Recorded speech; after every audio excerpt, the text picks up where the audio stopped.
And welcome back to the Footballtribeug channel. Robert Kesakos is your usual suspect. Welcome back to yet another live broadcast on your favorite football updates channel. It's 22 minutes past the hour of 11 p.m. that we do come to you live from Kampala, Uganda, to bring you once again the latest from the world of football, from the world of sports, and everything in that line. I hope you've had a wonderful weekend to yourselves.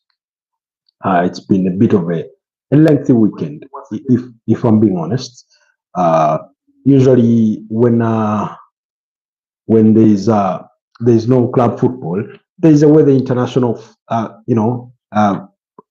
break tends to feel like a bit longer than it should actually be. All the time the clock tends to slow down a bit.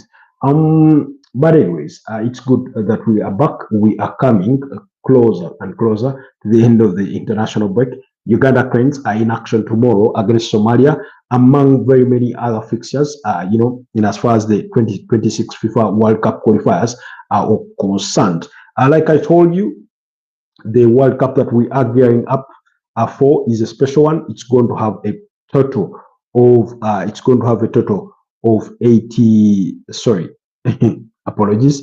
It's going to have a total of 48 teams, and for that reason, therefore, that means the teams that are qualifying for the edition become more. Africa traditionally had 5 slots. In as far as the World Cup was concerned, it gets to have 9 with the possibility of a 10th place if they can win their playoffs there with those other clubs from Europe. You remember I think for the 2022 FIFA World Cup, Italy missed out, having lost in the playoffs. So it's something that is very, very competitive, even the playoffs themselves. On the European continent, the playoffs or the World Cup qualifiers do continue as well. Yesterday, we did discuss some of those results, which included, among very many others, Portugal winning by 5-0, while England managed to beat up against apologies. England beat up against Andorra by what? By about 5. Sorry, by 2-0, not 5, not 5, not 5. So, anyways, there's some news updates from the world of Arsenal for the Arsenal fans regarding your defender in William Saliba. Yes, there are some updates from that world from William Saliba. So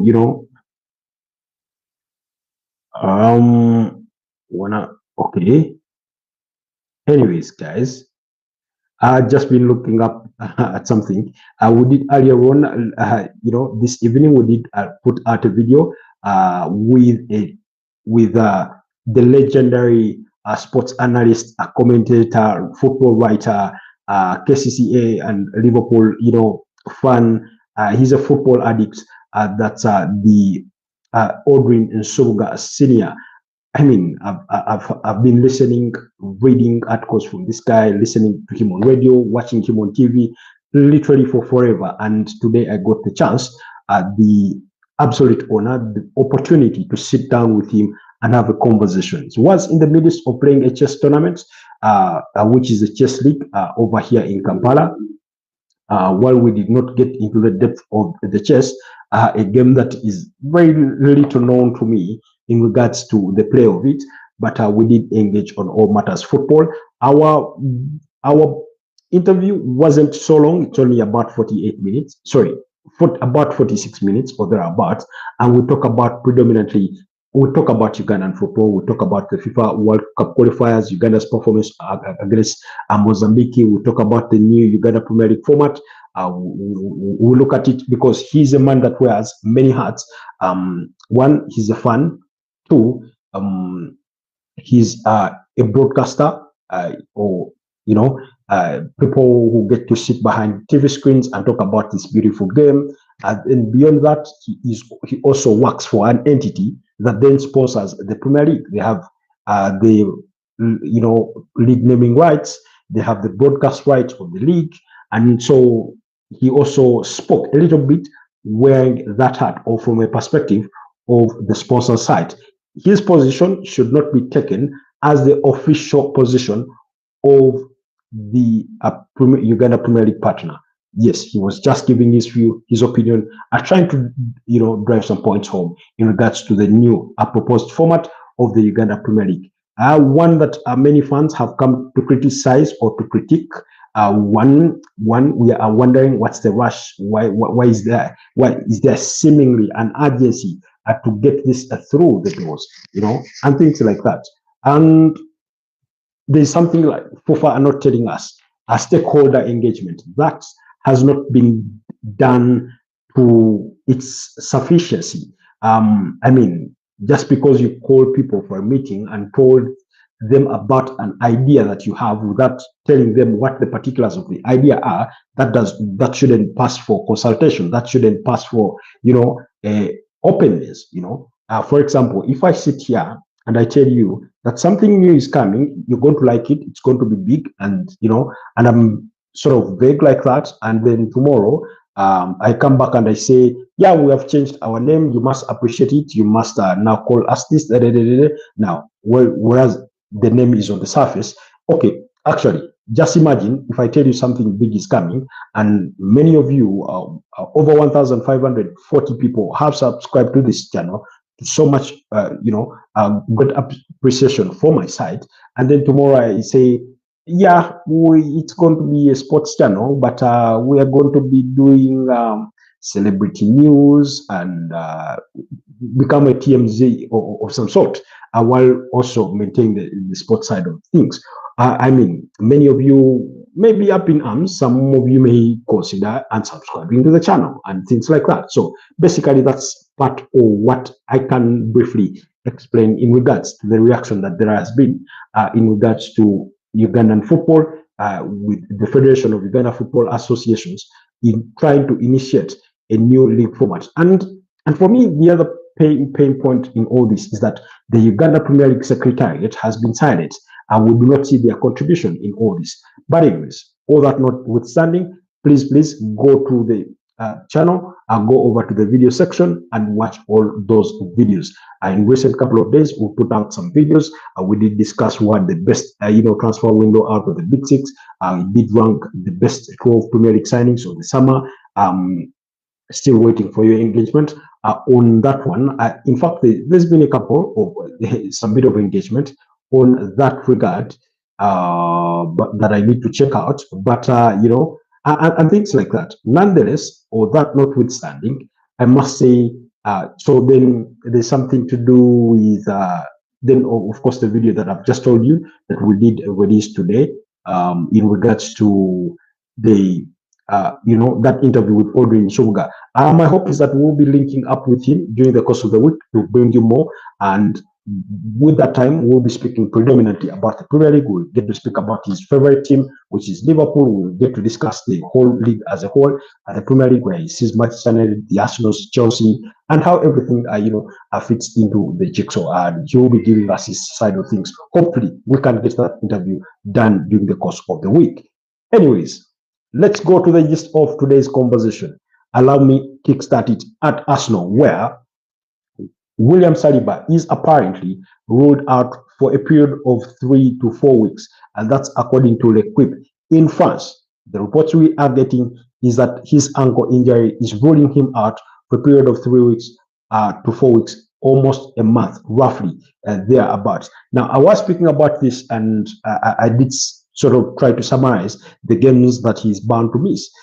So if that is the reality, that he is going to be out for a period of 3 to 4 weeks. When Arsenal return, they'll be up against Nottingham Forest in the Premier League. That will be their first game. I think it's going to be at the Emirates Stadium. Then they will have a game away from home that will be in the UEFA Champions League against Athletic Bilbao. Then they will return home against and face off with Manchester City before making the trip to Newcastle United. Now, in between there, they will have a game against Port Vale in the third round of the EFL Cup. So when you look at that, that's a tally of how many? About 4 games, 3 in the Premier League, actually 5 games that he could possibly miss. Now, some reports have suggested that he could be back in time for the Manchester City game, but again, that remains to be seen. So if we're talking about a period of 3 to 4 weeks, let's assume He got injured the previous Sunday. We had 1 week gone, and then we're going to have another week go by until the weekend when we play, and when they play, when they play Nottingham Forest. So you have Nottingham Forest, and then that's literally the second week. Midway, the third week, then they'll play Athletic Bilbao in the UEFA Champions League, and then return home to play Manchester City. So that's completing week 3. Then in midweek 4, you'll have Port Vale and then Newcastle. So those are the games that he is probably bound to miss. Again, I'll relate this to sort of the similar situation with what I said with Bukayo Saka. For some of these players, these Arsenal players, are players like William Saliba, Gabriel Magalhaes, Bukayo Saka, and I think literally that's the very core of it. Maybe Gabriel Martinelli, but we know that Gabriel Martinelli, I think last season but one, had quite a good spell out through injury. But when you look at that core of the team, they played so many games over the last 3-4 years, at the club. And now that these injury issues are beginning to pop up here and there, we're so unaccustomed to them. And because I think Arsenal should be intentional or intent on trying to avoid such a, similar, I wouldn't want to call them mistakes, but such risks, my view is that they do get to keep some of these players out for longer. For example, we know there's some reports suggesting that Bukayo Saka has been doing some training, individual training, during the course of the international break. That means he's recovering well from his, minor hamstring injury and things like that. But because we know what the ultimate cost can be when he is out for long, my feeling is that he should be let continue to rest, or to sort of be eased into recovery in terms of getting back into quarter training and things like that. Now, there have been suggestions that he could be available to play against Nottingham Forest. While that medically could be the case, I'm a proponent that he do not risk him. I mean, even if you do not want to call it a risk, give him that further, period of rest. That game against Athletic Bilbao, very, very important game. But if you can afford it, and I know Arsenal can afford it, they should sit him out. That's why they signed a player like Noni Madueke. That's why you have a youngster in there like Max Dorman. That's why you have a player like Ethan Nwaneri to provide you that bit of cover down that right wing, with the absence of your star player in Bukayo Saka. So I do not feel that he should be rushed back. So the same thing is what I do feel about William Saliba. Now, the unfortunate bit about William Saliba's scenario or case is that it's come at a time when Ben White is equally been out through injury. We know he's been struggling through injury. And that sort of poses a bit of a threat, or sort of limits the space within which Mikel Arteta can rotate his players, because we know that when you on paper they have the best defense in terms of squad depth and everything like that. So you would have Gabriel Magalhaes play alongside Christian Mosquera. We saw him play against Liverpool. So my view is that even if he were to come back against Nottingham Forest or against Manchester City, give him that extra week of rest, because it could be the difference between a 100% recovery and a setback. It could be that could be the difference. So you have a player in Christian Mosquera who you really, really trust. If anything, his trip away to Anfield proved to us that he's really, really capable. We had seen glimpses of his capabilities during preseason. We saw that against Athletic Bilbao in preseason. We saw that when he came on against Leeds United and things like that. So you're going to have to trust, even when some of these games that are coming back. Because for me, maybe the game that I would want, or I would wish us to welcome back William Saliba, will be the game against Newcastle, because we know that Newcastle are a different whole beast. They've signed Yohan Wissa, they've signed Nick Boltmada, and that's a new sort of front line that Arsenal will have to contend with. Of course, on paper, they look like a lesser threat than Alexander Isak, who is joined Liverpool, that Arsenal have been facing over the years. But when you look at the entire scope of Newcastle, how they do assemble their team, how physical they can be, you're going to need your star player in William Saliba to try and contend with the ones of maybe Anthony Gordon or with Anthony Elanga. Of course, Anthony Elanga will outpace any, of the Arsenal centre backs. But you need that or physical presence within you. But when it comes to William Saliba, I feel that Arsenal should be able to trust Christian Mosquera to fill in the void during that period, for him not to be rushed back for the game against Nottingham Forest, Athletic Bilbao, Manchester City. I know Manchester City is a big ask, but let's be honest, Manchester City is not the Manchester City of 2018. It's not the Manchester City of 2022. It's not the Manchester City of 2023. We must be honest. While we cannot underestimate their prowesses, we shouldn't also underestimate Mosquera's capability, because we are talking about a player who managed to post at least 70, appearances for the club during with Valencia, before the age of 21. So he has that experience. While the Premier League is something that he continuously has to adapt to, you want to take you want to test him out, and I do not think there's going to come a better opportunity than you taking on teams like Nottingham Forest. Very, very stubborn side, very strong side. Teams like Manchester City, that's the ultimate test, and that's why Arsenal took the risk or made the decision to sign a player like him. And we know they've signed Pierre Hincap. And should that be the case, we know that we can pull Ricardo Carafiori to play in centre back, although he's still a left-footed, a defender. And then we have Hincapi, a player at left back. So Arsenal do have the options on paper. Now, for Hincapi, unfortunately for him, as soon as he's signed, he had to go for international duty with Ecuador, and that means that he's going to need a bit of time to get acclimatized to that sober reality, to the sober reality at training center and his teammates and things like that. So it may take a bit of time.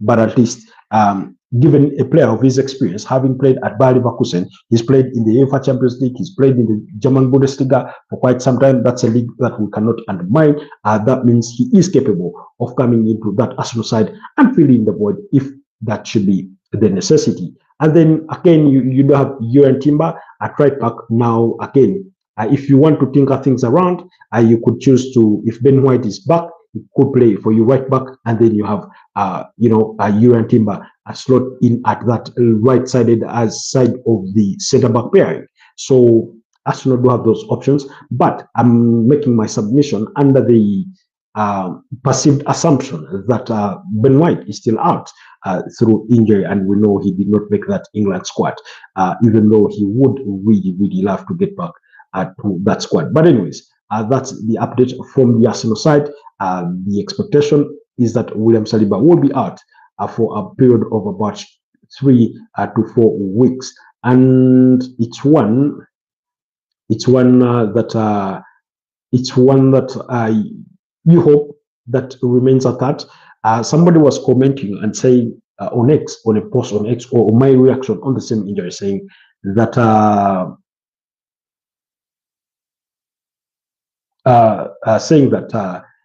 the advantage for Arsenal, that it's better this happens now than it's happening in the middle of the season. Now, unfortunately, while I see their school of thought or where they are coming from in that respect or in that regard, is that for me there's no good timing with injuries. Why? At the start of the season, your Arsenal, you've had 8 signings. Some are still trying to fit in. Some are very crucial members of that squad. Players like Victor Gyökeres, players like Martin Zubimendi, Noni Madueke, okay, maybe Ebele Eze, and things like that. So you want them fitting into that team as quickly as possible, adapting and building that chemistry within them. And there's no better time for you to do that than at the start of the season, when teams are still trying to pick up pace. And then if you set that early pace, it is up to you to maintain it, as opposed to having to play catch up. Because if you have significant injuries and suddenly you find yourself in a position of dropping points. So, for example, we know that Arsenal lost that game against Liverpool at Anfield, thanks to that Dominic Soboslai spectacular of a free kick. Now, in the next coming games, you have Nottingham Forest, you have Manchester City and Newcastle. We know that Newcastle beat you last season away from home by a goal to nil. You managed to beat Manchester City and Nottingham Forest at home, but we know that Nottingham Forest game didn't come easy. So, if you had to drop another 6 points in the next 3 games, and you only take 3, where does that leave you? You know, you do not want doubt creeping into those players' minds as early as the first 10 games of the season. That's while they think this is the season they should be making it, it's already collapsing before they even reach 10 games of the Premier League season. So you do not want that. So I do not agree that this is a good time. Nor do I disagree that in the middle of the season will be a better timing. There's no better timing for injuries. Injuries are disruptors, but they are part of the game. Unfortunately, they are part of the game. So let's just wait and see how things will be going forward. And then on the side of Bukayo Saka, I will still maintain the same. Like I told you, multiple reports have coming that apparently Bukayo Saka has been doing, individual training and things like that. So while that in itself,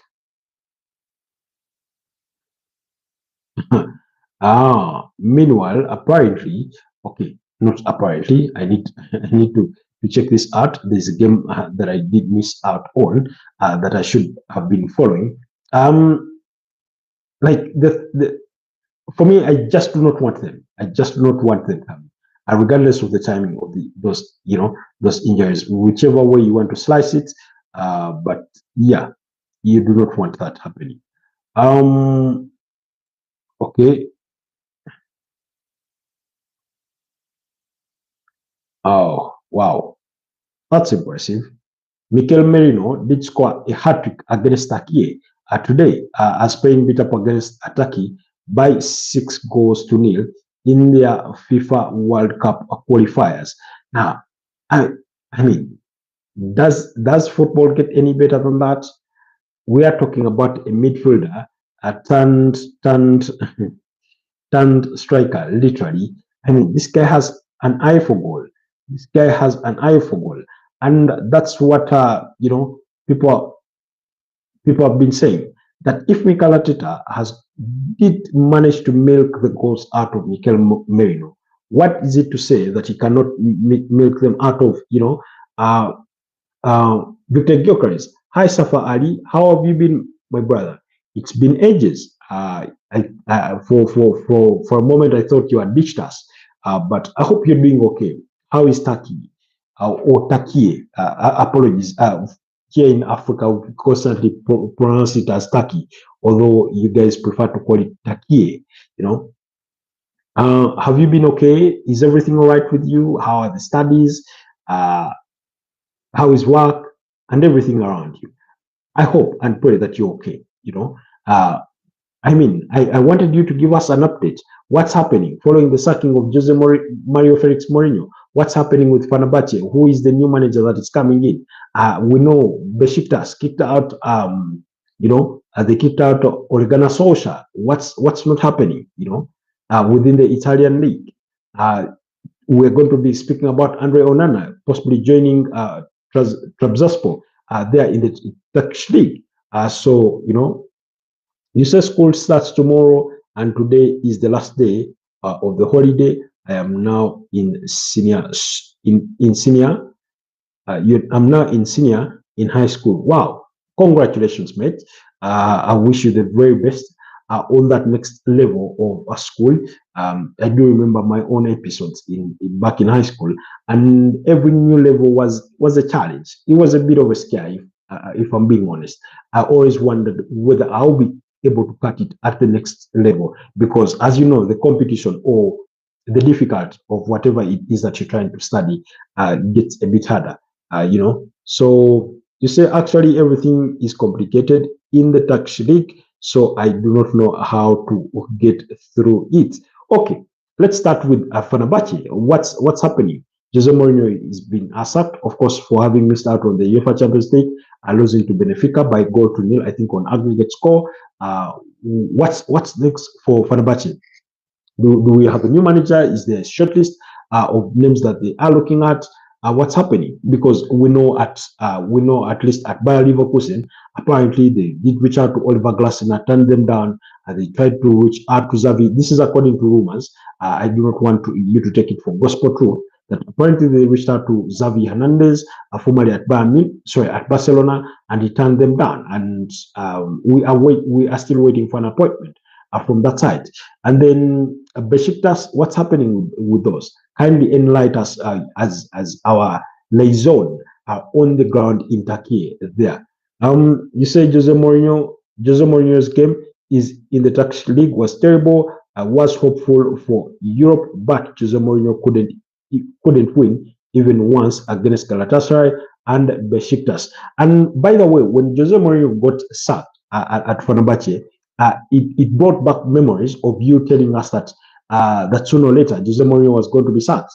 And while I did particularly give a different submission or disagree with you at the time, or saying my argument was that him having finished second in the league, maybe he needed a squad improvement and sort of, better tools to try and compete against Galatasaray, who we know they are the biggest team over there, and they invest lots of money into their team and things like that. So they're not an easy competition to knock off just like that, to go ahead and win the league. So once he got sacked, I did remember that conversation, that chat we had on one of our broadcasts, and I was like, wow, Safa Ali sort of saw this coming. He saw this coming. The management is already hiring Asensio Ederson, when Mourinho leaves. Okay, I need to read about Asensio Ederson on who he is, but I know you guys have gotten yourself Ederson Morales, you've gotten Jean Duran, and those are some of the players that have come through during this transfer window. So I do hope. Do you think they will improve the team? Do you think they will improve the team? Where do you see yourselves having a better chance? Do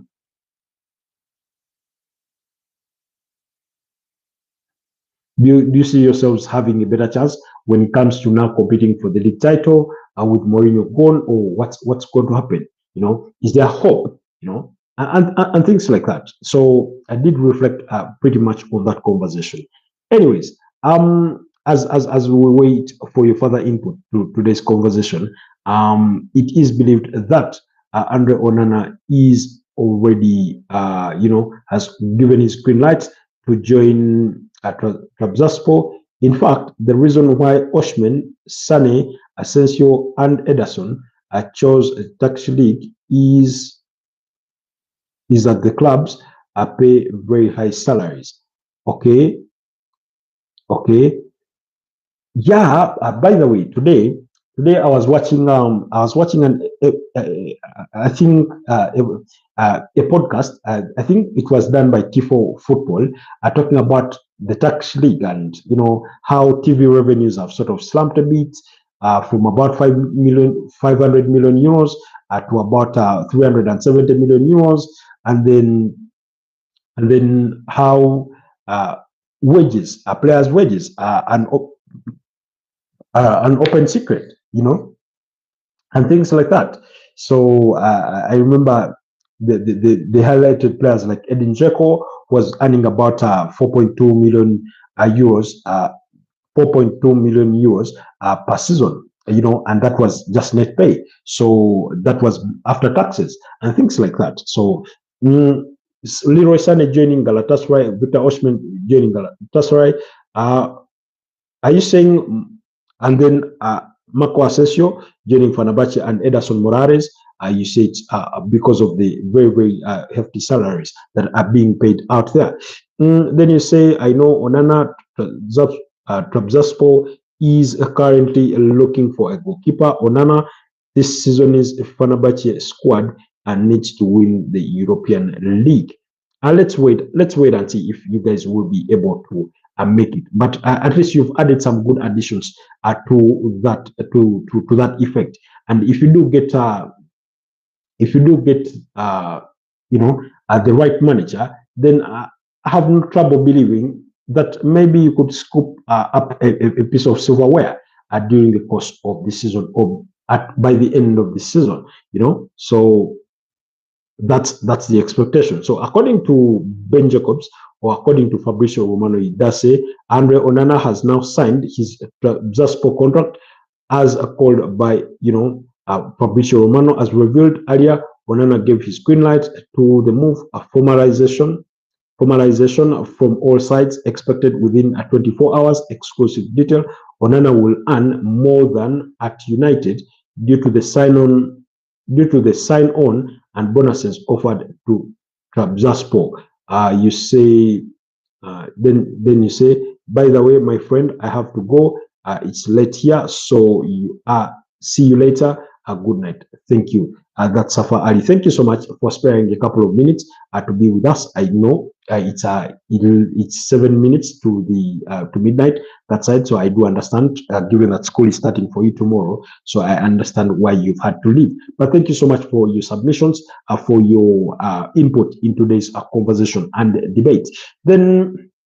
So Andre Onana, like I've always told you guys, this is a World Cup year, a World Cup season, where what you expect is that a lot of players are going to make moves, or are making moves, to guarantee themselves sufficient playing time. What sufficient playing time does translate to is perhaps a potential call to their respective national teams. And we know that Andre Onana, as criticized as he often is, sometimes for all the right reasons, and sometimes maybe not, or for people that sort of have a biased view in one way or the other on his performances, he is still the #1 goalkeeper at the Cameroon national team. I remember a time when he had been omitted, I think, and the team manager or coach was sort of compelled, or he had his hand forced in one way or the other to get Onana playing. And things like that. So it is only practical, or it is only understandable, and not just from the player side, but as well as from what the expectations are for him to make the move to Trabzonspor and get consistent playing time. Will he be a better goalkeeper at Trabzonspor than he has been at Manchester United? Only time will tell. Only time will tell. But we will have to wait and see on that. Then quickly, okay, I think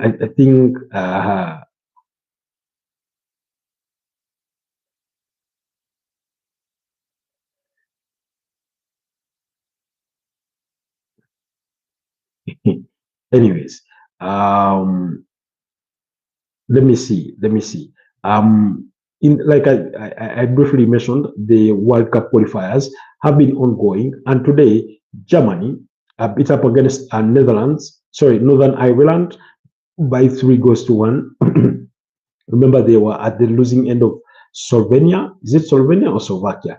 The other day, I think it was Slovakia. Yes, on the losing end of Slovakia, because Slovakia beat up against Luxembourg to make sure it is 2 out of 2, and they are at 6 points at the moment, leading the pile in Group A of the FIFA World Cup qualifiers. So German had a goal scored by Serge Gnabry there. Florian Wirtz did score, as well as Emil was the other goal scorer, as German put 3 past Northern Ireland there. In the other results on the day, Slovakia beat up against Luxembourg by 1-0. In Group E, Georgia beat up against Bulgaria by 3-0, while Spain put 6 past Turkiye. And we know that Spain are leading that table in Group E with 6 points, and they are yet to concede a goal. They've scored 9 goals, having beaten up against I think Georgia by 3-0 in the other fixture for the qualifiers. So today they managed to put 6 past Turkiye. A result, I must say, I did not see coming, but Nico Williams was the assist provider as Pedri opened the scoring in the 6th minute, while Mikel Merino doubled it in the 22nd minute. And then by the end of the first half, he had completed his burst in the first minute of added time in the opening half. So with Pedri now providing the assist, goal scorer turn provider, while Mikel Merino's first goal, it was Mikel Oyarzabal that provided the assist. And then in the second half, it was Ferran Torres with Lamine Yamal providing a burst of assists in this one. Ferran Torres scored in the 53rd minute to make it 4-0. Then in the 57th minute, it was Mikel Merino on at its once again, while Pedri also completed his burst. So you have a burst of goals from Pedri with a burst of goals from Pedri and an assist. You had a hat-trick from Mikel Merino. You had a burst of assists from Lamine Yamal as well as Mikel Oyarzabal. And what a performance that must have been. I did not get to watch the game. I don't know what killed you or not. I mean, it's just been anyway. We were out of power at the time. That game did get to play. Then Lithuania were beaten up against by Netherlands by 3-2, while Poland beat up against Finland by 3-1. Memphis Depay, they are one of the goal scorers, as well as Quinton Timber. Memphis Depay scored a brace in that one as Netherlands beat up against Lithuania. It's not been an easy start for some of Europe's giants, so it's not been a walk in the park. Those qualifiers will continue in the coming days until Wednesday before players do return to their respective clubs. Belgium put 6 past Kazakhstan, while Northern Macedonia beat up against Liechtenstein by 5-0. Let's see who are the goal scorers for Belgium. Kevin De Bruyne did score a brace in today's game. Jeremy Doku scored a brace, as well as Munia and Raskin were the other goal scorers for Belgium today. Then on the side of the Black Man's continent, Chad, excuse me. No. That's for fixtures coming up tomorrow. But let me see. We're still back on the results. There were some results from the World Cup qualifiers on the side of Africa, in which Comoros beat up against Central African Republic by 2-0. USA lost. This is just an international friendly, but they did lose to South Korea by 2-0. While Mexico and Japan, that one ended in a goalless draw. I just want to see the table for because Comoros are back in the front. They are now 15 points. At 15 points, just 1 point behind the table leaders Ghana, who have a game to spare because they have played 7 games, while Comoros have played 8 games. So it's another bit of a tight group. That could go down to the wire before we determine who is going to qualify. Excuse me, who is going to qualify for the World Cup out of that group.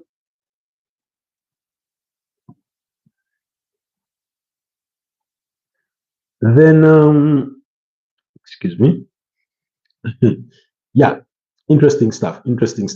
Then, in as far as tomorrow is concerned, Kosovo are going to be up against Sweden at 9:45. Switzerland will be up against Slovenia. Belarus will be up against Scotland. Greece will take on Denmark, and then Israel will be up against Italy, while Croatia will take on Montenegro, and Gibraltar will be up against the Faroe Islands there. And then on the CAF side of things, Guinea-Bissau will be up against Djibouti, while that's in Group A. In Group D, Libya will be up against Eswatini, while Zambia in Group E will be up against Morocco, the 3-time African Championship winners. In Group G, Mozambique will be up against Botswana, Algeria will be up against Guinea, while Uganda will be up against Somalia. The games for Algeria and Guinea and that of Uganda and Somalia kick off at 7 p.m., while at 4 p.m., Mozambique will be up against Botswana. And then in Group H, Equatorial Guinea will be up against Tunisia, while Malawi and Liberia will have a date with each other from the same group. While in Group I, Madagascar take on Chad, while Ghana and Mali do have a date on the same evening with kickoff set at 4 p.m. East African time. So those are some of the key fixtures that you ought to look out for in as far as the FIFA World Cup, qualifiers are concerned in Europe and on the African continent. So make sure you do not miss out on some of your respective countries. To see your players represent their flags quite proudly. Whether they win or is another thing, but my expectation is that you will continue to back them, win or lose, as that is the nature of football. Sometimes you win, sometimes you lose. It is what it is. Anyways, haven't we discussed it all that we set out to discuss? William Saliba is done. We'll discuss that. We'll discuss Andre Onana, destined for a move for Zasco. A contract has been signed. He's going to receive a very, very significant salary compared to what he was receiving at Manchester United. A very, very beautiful move for the 29-year-old Cameroonian goalkeeper. And then we will see what that means. But like I told you, now the competition means or will remain between Altay Baindia and Sene Lomans, the 23-year-old Belgian goalkeeper that Manchester United did sign from Royal Antwerp. For the side of Andre Onana, before I wrap it up, is I get the feeling that in one way or the other, he wasn't the most welcome figure into Manchester United. We know that they moved on, or they sort of embarrassingly moved on David De Gea quite in a disrespectful manner because they promised him a contract and then suddenly pulled it from under his feet. And then, of course, Erik Ten Hag convinced the club that he needed a more ball-playing goalkeeper as opposed to the definite shotstopper that David De Gea Quintana was. And then they ended up going with Andre Onana, and I think some fans saw it in that respect that he came at the expense of David De Gea. So for the David De Gea favorites, they never really, really appreciated Andre Onana that much. Yes, he was a goalkeeper with his flaws, but it's not like he was playing with the team in a team that has even the second or third best defense in the Premier League. He was far from that during his period at the club. So really, I think it suffices to say that while he had his flaws, United as a team, as a whole, had their most flaws, and some of the goals that he did concede were to be blamed on the rest of the team as much as he was, not just entirely on him, and things like that. So you ought to look at it in that breadth. But otherwise, thank you so much, Safa Ali. Thank you so much, everyone that managed to tune in to today's podcast. Like I said, I urge you to continue. Go over to the channel, go over to our video section and watch all our videos that we have put out recently, even those that, from some time gone by, for as long as you still find them relevant to your test.